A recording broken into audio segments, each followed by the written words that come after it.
அந்த வாய்க்கா ஓர ஓட்டி ஊரை சுத்தி காட்டி உன்னை கூட்டின்னு போறேன் ஸ்வீட்டி.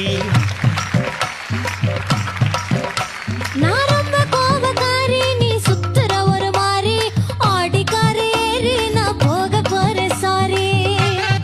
ஓ அப்படியா?